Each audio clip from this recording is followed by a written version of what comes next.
Hello, everyone. Blue Star Saber here once again to do another Percy Jackson and the Olympians Season 2 review. Episode 3, We Board the Princess Andromeda. Where this episode follows the events of the last two episodes where Percy is great to return to camp, this time with his half-brother Tyson, who is a Cyclops, along with Annabeth, to discover that Luke has poisoned poisoned the Tree of Thalia. As a result, the camp is losing its defenses, and when Chiron's been replaced by someone called Tantarus. As a result, Percy Jackson's a lot more disliked by the heads of the camp, as well as mocked for having a higher Cyclops for a half-brother. Also, in the following episode, after doing a bit of a chariot race where bird monsters attack, they're finally able to persuade Tantarus to do a quest, but instead it is Clarice that's tasked with the quest. And Annabeth has been keeping secrets from Percy as Chiron ordered her to make sure Percy does not go on the quest. But due to some circumstances, Percy, Annabeth, and Tyson are on the quest on the surface, as well as renegades from the camp, as Tantarus tried to shoot them down, which I will admit, I do like that change from the books.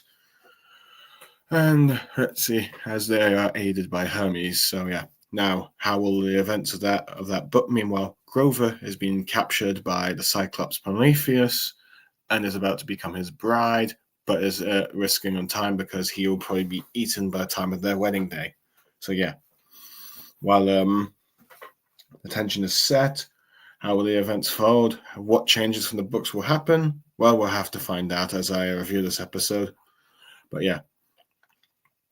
But anyway, the episode sort of begins with Khalees going up to the Oracle of Delphi to learn the prophecy. She attacks it at first, but then it gives him her prophecy, the words we hear: "You shall sail to the iron ship with warriors of bone. You shall find what you seek and make it your own. But to spare your life entombed within stone and fail," which it leaves that part of the prophecy out. So, that part is left out, and Clarice arrives where Tartarus gives Clarice another order to hunt down Percy and Annabeth, since they're now fugitives in camp, and then asking her if she wants to take new campus to replace Annabeth, as she only chose Chris, so there's Bronte and Mark there, but as we see throughout the episode, which I'm just going to go and describe everything with Clarice first. She doesn't decide to take anyone and go by herself, and there she's greeted by her father, Ares, who decides to give her a bit of aid, by giving her the soldiers of the undead who have been defeated in battle, making a few jokes about how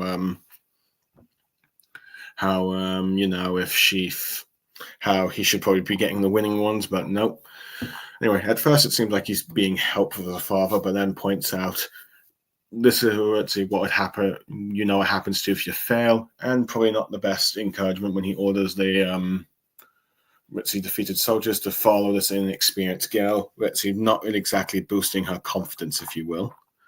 And then where we see a bit of the crew. Apparently, one's called Carrington, a British captain. One's called Follow, a Viking. Another's called Lassad as Peri, a Nolaponic navigator. And Blockbuster Mitch, who apparently was defeated in the Stream Wars. A little joke there. And someone called Hikajori, a Japanese imperial officer. And Boris, a Russian steamship engineer. I'm not sure if these are all real people or just random names they made up. At least I assume that the one called Mitch, Blockbuster Mitch, is. But yeah. So at first, Clarice has a hard time sort of winning them over. But when she's trying to give orders as they continue just chanting and ignoring her.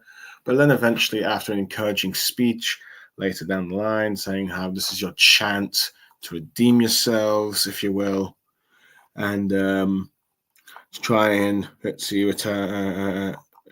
Let me just see.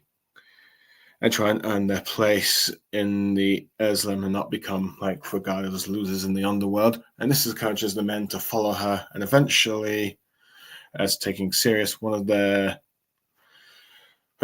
as the navigator of her crew informs her that the coordinates they are leading to Rocktown, Northwest in New Jersey, and then realizes that Percy actually knows the real coordinates. So now she thinks that, okay, I need to find Percy Jackson, arguably making the second priority she's been given to Tantalus of hunting down Percy and Annabeth as her main priority in order to do her actual quest. So yeah. So that is the Clarice plot line. So yeah. Anyway, now for the let's see. Well, Percy's plot line is basically Percy and Annabeth and Tyson climbing aboard the Princess Andromeda. They see all these people having fun in the water and all that stuff. And meanwhile, Percy and Annabeth eventually find their own room. Percy is trying to get Annabeth to reveal the secrets of what Chiron told her, but she refuses not to know. And Percy decides, I don't want to know. And then decides to tell Annabeth that, okay, give a cold word if he's about to do something dangerous or stupid, such as boom. And eventually, Tyson informs that he smells monsters aboard. And as a result, let's see, they're trying to be a bit more, they're about to try and leave. But during this, they encounter Alice Sims, who was from the first episode and encountered Grover. First trying to, let's see, she recognizes Annabeth, and then hears all about, recognizes Percy. That's all demigods are talking about, and all that stuff, and monsters and gods. They try to persuade her to leave the ship, and she plays along, thinking that she's going to get her friends to come along since they're monster hunters. But then Percy realizes, oh wait, she was in Grover's the nightmare he had about Grover being kidnapped.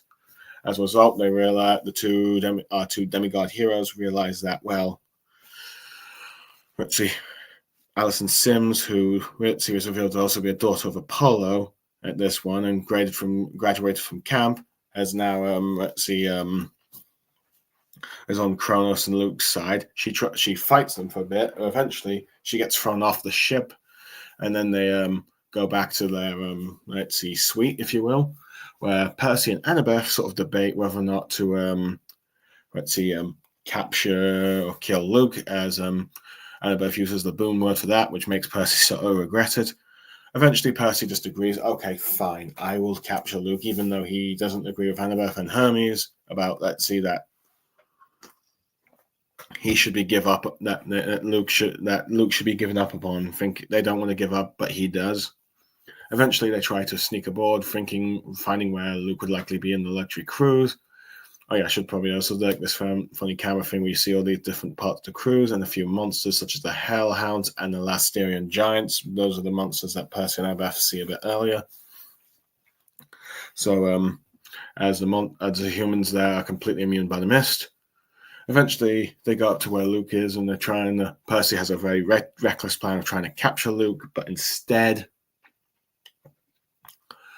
we see that Alex Sims has been rescued by the Lasterian Giants, and then with using Tyson's mouthpiece, then they learn that she informs them that the Percy and Annabeth are there with their pet Cyclops Tyson. Now Luke points out that he's Percy's half brother, showing that Luke knows quite a bit of information that's going on in Camp Half-Blood right now, revealing that they're there, and that also they're outside the suite. The demigods pop out as well as the giants, capture them. But Luke tells them not to harm and knows that they're not going to fight. During this course, Luke is trying to persuade Annabeth and Percy to join him. But of course, Luke, as Tyson's taken away by the giants somewhere. Luke is trying to, of course, persuade her to join them, but Annabeth is refusing. And they get into a bit of an argument about Thalia, as Annabeth is mad that Luke would poison Thalia's tree, but Luke points out, you only been around 2 months, I've been around for 2 years, and thinks he knows her better, and saying that she would probably join his side, pointing out stuff like the guards about the whole grave prophecy. Percy then realized, okay, so this is what I wasn't know, and Luke starts to inform Percy a bit about it, but not giving the clear details. It's revealed that Kronos has told him about it, though Annabeth points out that prophecies are vague. And Luke reveals that the more demigods that join their side, Kronos comes and tries to persuade Percy to join, because if he joins, Kronos can fully rise and there won't be a war. He even tries to show Percy the benefits by going down to where all the other demigods are training, and he sees that Tyson's being treated well by the other giants as he's able to build the contraption and all that stuff. Now, whether or not Percy and Annabeth would actually be persuaded, probably highly unlikely. Eventually, Tyson uses the word boom, and it's revealed that he actually created a bomb, exploding, killing the giants, and Ritzy knocking out every demigod. Percy and Annabeth get up first. Ritzy, Alison Sims chases them, and but Ritzy, Percy, Annabeth, and Ritzy, Tyson able to board a skateboat, and then Percy uses the what I believe it is, the Four Winds, I believe. Oh yeah, I should probably mention that the card that Kronos has, the card for the ship is like a golden scythe, so that's how they realize it's Kronos' thing. But yeah, Percy uses the Firmest Winds to get away, and then they later have a bit of a talk where Annabeth reveals she doesn't know the full details of the Great Prophecy, but she knows that a child of the Big Three will reach the age of 16 and will determine the fate of the world and Olympus, which makes Percy kind of regret the wishing that he knew. So that sort of ends the episode on their account as they are marching across to try and get to the Sea of Monsters to retrieve the Golden Fleece. Anyway, overall thoughts. Well, this episode, well, I will admit, I like the episode, though I will admit it does deviate from the books very much. First of all, I would say I do like the fact that I do like the added plot lines of Ritzy, Clarice, if you will. I do like that we actually get to see her going up to the Oracle and trying to learn her prophecy, because all this stuff happened off screen. Also, the stuff with the ship. I thought that was a nice little touch. I mean, it also works as a sort of good subplot for the show. It's like, arguably, the books, you're always on Percy Jackson's perspective, because it's like narrated from his perspective. As a result, you don't get to see what other characters do. But let's see, of course, that doesn't really necessarily work for like TV shows with serialized storytelling these days. You know, like since that's a trend sort of Game of Thrones started, if you will. But as a result, they needed to create a subplot, and arguably Clarice's having her subplot, I think, actually works for the show's benefit and all that stuff. So I do like seeing, like I said, her getting the prophecy, and I definitely found it funny, and I think it makes sense that she would try to attack it at first.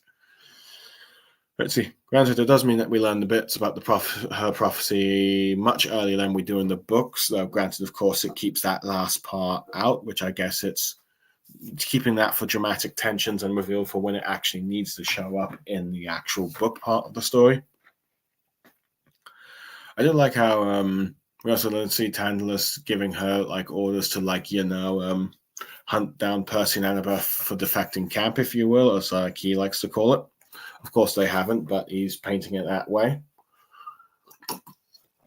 I do like how it shows like how some of the other demigods we've seen for the last two episodes that could possibly join her, but of course she declines. But yeah. But I am wondering if, like, because we don't see Chris aboard Luke's ship, the Princess Andromeda. I'm wondering if they're building in the plot. I wonder how they're going to build on that, because let's see, Chris's whole plot line is a demigod defector who comes back, if you will. I am curious to see if perhaps Clarice not choosing him to go along with the quest makes him feel sort of betrayed by her, and that might persuade him to join Luke, because one of Luke's plans is that if Percy joins and they're in the tree, and I forgot to mention the bit of the summary, that Luke's plan is to wants to go like let's see, barriers break.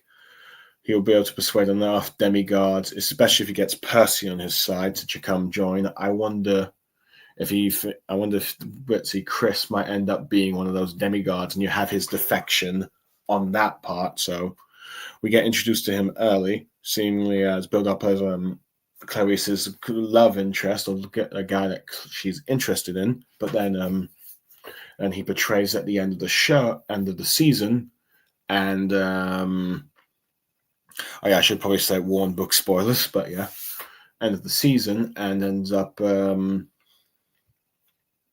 joining Luke's side. I'm wondering if that's how they're going to do it, but would be interesting. I'm not sure if that's I agree with that, but I suppose it's something and builds more up to Clarice's romance at the very least. If Clarice is becoming a more bigger character. Oh, I do like the sort of interactions you get to see between Ares and Clarice. At first, it seems like he's being a supportive father, but of course, it's like he doesn't tolerate failure. And so that puts pressure, and it doesn't help that he ends up saying a few words to like the undead men that, of course, the undead men who saying that she's just an inexperienced little girl and all that stuff. As a result, they don't take her seriously. But it is interesting how the show decided to do, instead of just Confederate soldiers, it's just soldiers from just general losing battles, be it British, French, Rome, Viking, all that kind of stuff. It's not just the Confederates. I'm not sure if that is because they thought it'd probably be best not to have an entire Disney thought it's best not to have an entire undead army of Confederate soldiers being the good guys, technically, I guess, if you will. Or they just decide, you know what, let's be a bit more creative for the show, just do a bit more variety of like fallen soldiers. But I will admit, I do like that little joke about Blockbuster Mitch, if you will. And he lost because of the streaming wars, which he's basically a Blockbuster employee that basically, since Blockbuster's got destroyed due to the rise of Netflix, makes me wonder if he was an employee that tried hard to keep Blockbusters open only to fail and then lost his life at some point. I'm wondering how that would take place, but yeah, he's clearly not really qualified. It seems like even the streaming wars counts as a defeat in the Olympians, at least in the Percy Jackson world. So that's funny. But I do like how, in the end, she's able to be her own. She's able to inspire the crew to follow her loyally by herself by giving a rousing speech of time to become victors, not losers. Try and at least give this one chance, if you will. And I do like how one of the crewmates points out that the coordinates are false, and that makes her realize that, okay, Percy Jackson's telling the truth.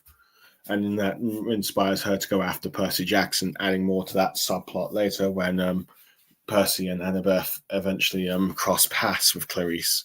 Oh, and Tyson as well, I should probably mention. So I do like that being sort of brought up, as we see also in the preview of next episode. So yeah.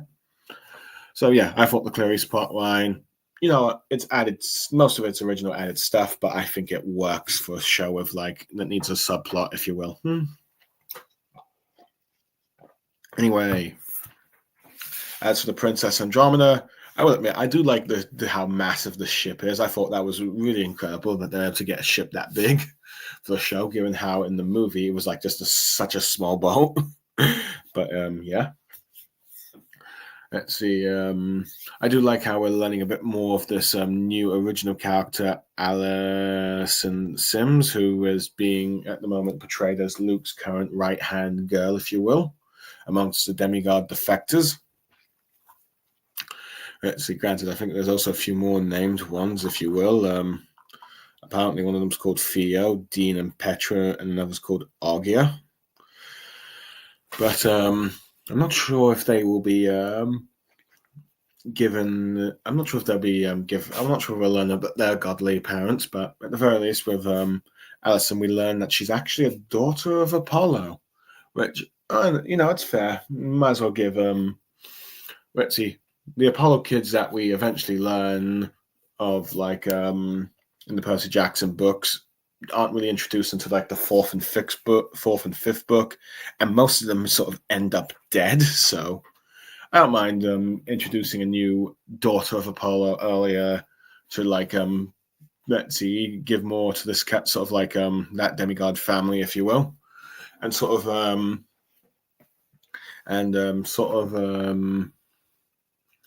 let's see, have a sort of like more of an more antagonists on like Luke's side, if you will. So yeah.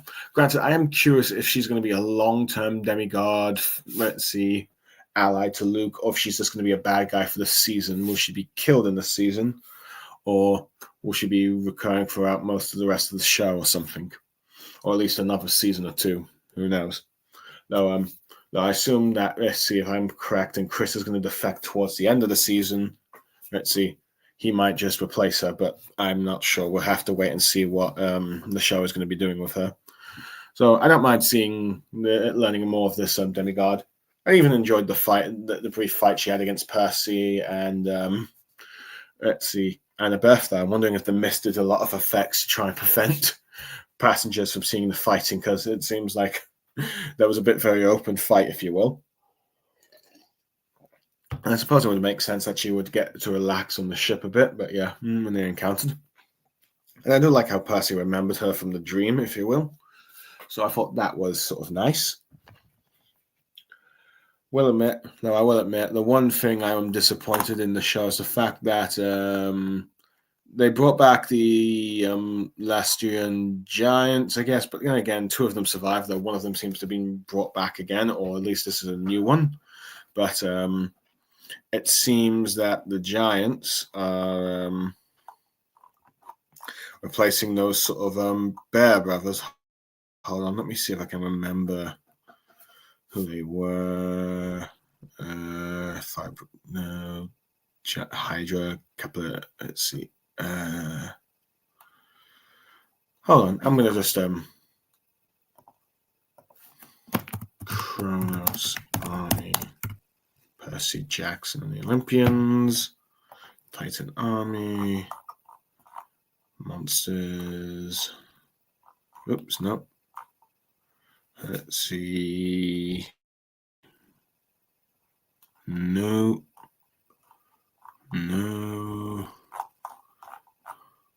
Let me find the images of them. Ah, yes, the no. Oh yeah, Aureus and Agris, the two bear brothers, if you will, that unfortunately, let's see, where in the backstory, a huntress of Artemis was at first tried to be persuaded by Aphrodite to marry a man she didn't want, but so she joined Artemis's hunt to avoid that. But then Aphrodite put a curse on her to fall in love with a bear and then bore its children. As a result, Artemis abandoned her, sort of emphasizing the cruelty of the gods. Granted, Percy, Luke does try to use how Tyson would be more welcomed here amongst them, and as well as the giants, if you will. Heck, even Tyson thinks that they were funny and friendly to him, but of course decides to, choose to save Percy and Annabeth. But yeah, arguably, I assume that the reason why those bear monsters weren't included in the show, I guess, and only why you only see like a hellhound in a bit of a screenshot thing from like the Princess Andromeda's Welcome Aboard cruise thing, as well as why you don't see any of the other monsters in the Percy Jackson and the Princess Andromeda ship, is because due to budgeting reasons, they can't do all those monsters, be it CGI and all that stuff, because a lot of them really require CGI or much more advanced costumes. They decided to stick with the giants and make them more recurring monsters throughout the thing. I will admit, it feels a bit disappointing and underwhelming. On one hand, I can see why having the giants around for a bit longer makes a bit more sense to have more recurring antagonists. But at the same time, I'm missing the creativity of seeing all those different types of monsters there. And arguably, it goes to show some of the limitations of, let's see, Disney Plus's live action TV shows, that they can't necessarily do all the more creative stuff. And probably why I probably would have preferred if we got an animated adaptation of Percy Jackson. But at the moment, we're getting this live action show. So, who knows? Would there be an animated show down the line? Who knows? But yeah, I will admit, I'm not really disappointed that we're not seeing all these different types of monsters from like Betsy from the Sea of Monsters book that were aboard the Princess Andromeda. Anyway, I'm also sort of disappointed that you don't get that bit of the conversation with Luke and Annabeth about, disgracing Thalia's memory. Let's see, pointing out like, well, you're hanging out with a Cyclops. Instead, it's a bit more of a like, you only knew her for 2 months, I knew her for 2 years thing, which arguably, I suppose, has some effect as Annabeth wonders if Luke might be right about it, but still, I would have, let's see, granted, it seems like they're making Annabeth a lot less hostile to Tyson in this in the show than she was initially in the books. So I suppose it makes sense that they cut it out, but honestly, I do like that part of the conversation where Luke's trying to get them to join, but of course they sort of, refuse. And oops, sorry, that's just my mum's dishwasher. I'm at my mum's right now, which is also why I'm being a bit quiet. And she's currently asleep, and I don't want to wake her. But anyway, that's enough about that. So yeah, I will. Let's see. I don't I don't really like sort of necessarily see that they cut that part from Annabeth and Luke's parts of the conversation. But as for like Percy and Annabeth, I do feel Percy's being a bit more forgiving for Annabeth, but then again, it's probably because he seems to be a bit more chill if he realizes that, okay, stuff he doesn't need to know and wants to use a code word. But of course, I do like how there's at least some bit of conflict between him and Annabeth about Luke, though granted, I think he's just much more willing to accept being trying to capture Luke when he wants to try and take him out from her. But granted, I do like at least they use the word boom or bomb as a sort of like code word, if you will, and then Tyson eventually uses it to their escape. So I don't mind seeing that. But I will admit, I do kind of like the bit of the conversation between Luke and Percy, though granted, Luke is a lot more or less welcoming, of much more trying to be a lot more friendlier with Percy in the show than in the books. So I wouldn't be surprised if by the end of season 2 he will become as much more hostile as he is in the books. But yeah, but I do find it interesting that the show kind of says that if Percy joins them now, they don't need the Golden Fleece or like don't need the Golden Fleece or basically the other demigods joining if he just joins, and that can end the war now and all that stuff, because that would be enough to give Kronos to rise. Which, on one hand, it does sort of emphasize the power that Percy Jackson has as a son of Poseidon. So I do kind of like that a little bit. Now, granted, I am sort of missing some of the more hostile bits that you see between Percy and Luke, particularly when Hermes is mentioned. When it says like, "Oh, you're just wrong to fear," because when in the book, Luke hears that his father sent them, he gets furious and all that stuff, and it sort of like stops smiling, if you will. So, but yeah, I do like how eventually Percy ends up learning bits about the Great Prophecy and wishes he didn't know, but whether or not, let's see what kind of conversation they're going to have with him with Chiron down the line, who knows? But for now, Percy has now just learned about the prophecy and all that stuff. Other than that, I do like how Tyson, we see him, well, he mostly plays a bit in the background from the beginning, most of the episode trying to sort out the bags and all that stuff, but then before Percy tells him to try and hear the voices of Luke and the other demigods in the cabin, before then Tyson being the one to help, Percy and Annabeth escape with the whole, first seemingly creating a bomb. I'd like how he was a bit conflicting, because given how he seemed to have genuinely had a befriending of those giants, but he did of course, chose to save Percy and Annabeth because that's what heroes do, showing Tyson to be a very genuine hero, despite the fact that some people have been rejecting him for being a Cyclops. Overall, I'd say this episode is good. I think it's a solid 8 out of 10. I like the Khalees subplot, if you will, that was included. I like learning more about this new character, Alice Simmons. Mix on like stuff that was sort of cut out or not, such as Annabeth and Luke's conversation about Tyson being a Cyclops. Disappointed that the Bear Brothers were cut from the thing and it's just replaced with giants and there's not many monsters aboard, even though I do like the scale of the ship. And I do sort of like how Luke is. Let's see, I think I'm okay on like Luke. Overall, okay with Luke trying to recruit, being a bit more friendly and trying to recruit Percy, emphasizing that if he joined us, we'll be a lot more powerful. So, but yeah, I suppose the conversation of Luke about let's see whether or not Thalia would join or not is a bit interesting, though. I am wondering if that means they're not going to get that conversation of Annabeth saying that you and Thalia are so much alike and all that stuff, and this ends up with her saying then, yeah, she wouldn't join Luke if you wouldn't, so yeah. But overall, decent episode. For the most part, let's see, for the most part, enjoyed the subplot, mixed on some of the, let's see, end subplot, and then introduce and more of this new character of Allison, but also mixed on some of the stuff that they changed from the books, and a little disappointed that the budget prevents seeing more of those creative monsters. So yeah, overall, that's my thoughts. Anyway, for those who end up listening to my review, I hope you enjoyed what I had to say about this episode. I'm looking forward to seeing you all next time when I review the next episode. Whether I review it tomorrow, who knows, because it's now Christmas Eve. Also, the fact that